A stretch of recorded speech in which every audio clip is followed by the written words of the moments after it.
never gets a call. I want to start with this. I am not a big believer in coincidences. I'm just not. I kind of, and I could be very wrong on this, but I kind of believe you wake up in the morning, you have some goals, you go out and get them, try to achieve them. If not, you keep them on the list for tomorrow. You go out the next day and you achieve whatever you wanted to achieve. It could be taking your kid to a Little League practice. It could be, having a meeting with somebody in sales. Whatever it is.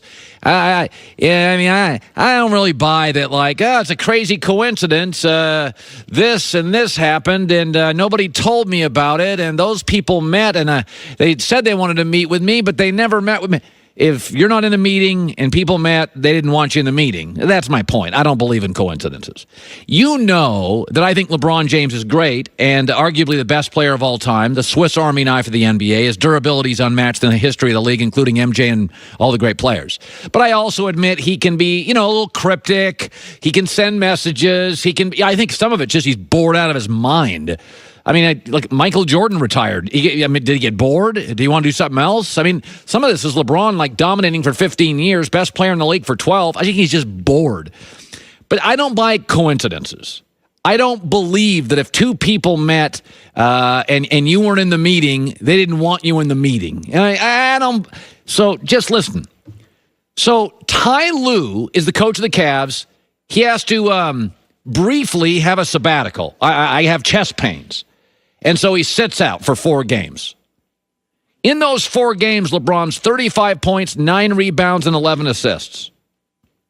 By the way, about the same time that Tyronn Lue has to leave his head coach because of chest pains, Kyrie Irving, who dumped LeBron for the Celtics, also gets hurt and misses a bunch of games. So I want you to think about this zany coincidence that Ty Lue, LeBron's head coach, chest pains, got to sit down. About the same time, Kyrie Irving, who dumped LeBron, gets hurt. And here in March, year 15, points, rebounds, assists, LeBron suddenly has the greatest statistical month, pause, ever. And you want me to believe that's a coincidence? No. That is not a coincidence. It is not a coincidence.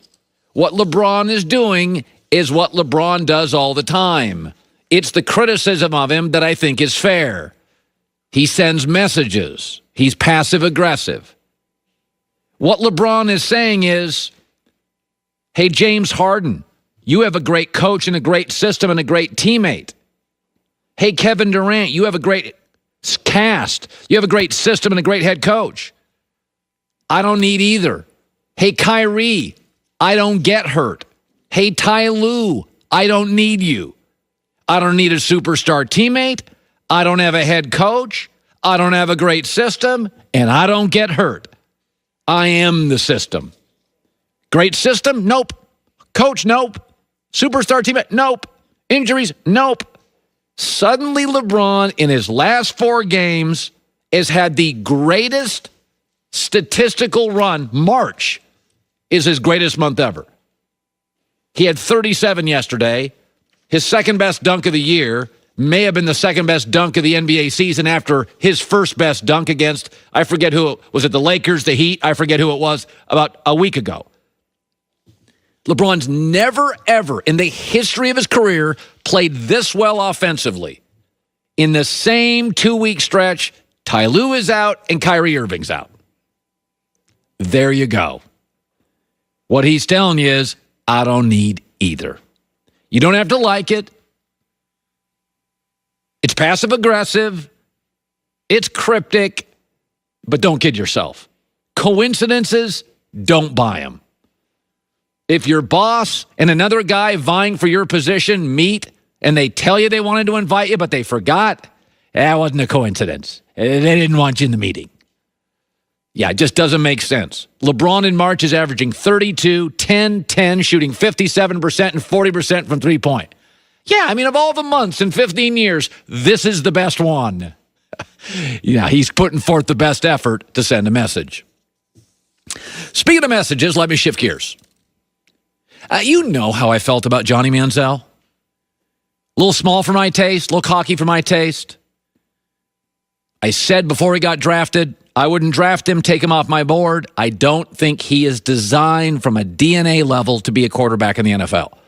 I think he's talented enough to dominate high school and talented enough to dominate college. But in college, you have 12 games a year, and let's be honest, if you're at Texas A&M, you probably have better talent than like 8 or 9 of them.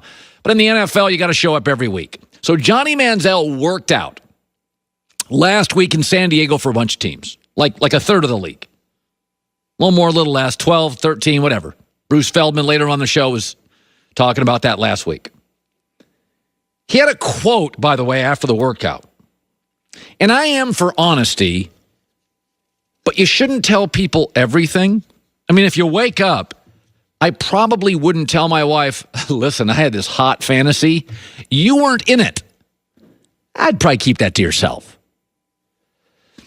So Johnny Manziel says, regarding his comeback, I do this for 2 months. I do this for 3 months. I do this for 6 months. And then something always sets me back. And now I have 3 months of really positive traction going around every aspect of my life. The main key is consistency with my regimen, with not missing blank, with not going missing, with just doing what I'm supposed to do every day and doing it for a long time. Okay, congrats on the honesty, but you probably shouldn't tell your wife you had a really smoke show fantasy last night and she wasn't in it. What Johnny Manziel is telling every GM in the league is meeting basic requirements is a challenge for me. I consistently struggle putting in a full day of being a grown-up. Whoa! Listen, Drew Brees, Russell Wilson, Matt Ryan, Eli Manning, Derek Carr, Alex Smith, they've got flaws and weaknesses. Showing up and putting up a full day of being an adult is not one of them. Johnny Manziel acknowledged he struggles to meet basic requirements. Listen, Fox Sports Radio pays me well. They wouldn't if this is what my bosses talked about when I was gone. We like him, and when we can get him to show up for a month straight, I mean, we drive him to work, he shows up, and he disappears into the bathroom, and nobody sees him for 2 hours.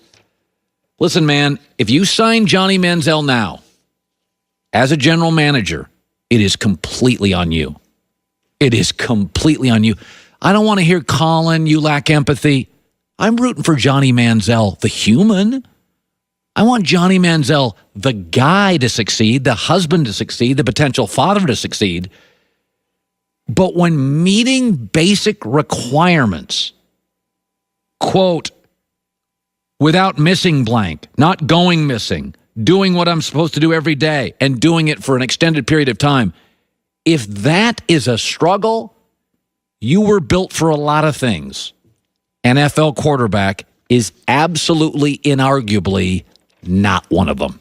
All right, good to have you in today. I saw a story. Adam Schefter is talking, and if he's talking about the NFL, I'm listening.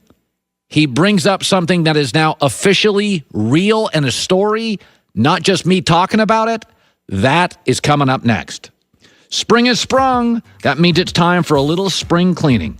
But this year, don't go to the garage. Start with the underwear drawer. Get rid of the multi-pack underwear with the mind-blowing comfort of Tommy John. Revolutionary clothing company for the modern dude. Intuitive designs.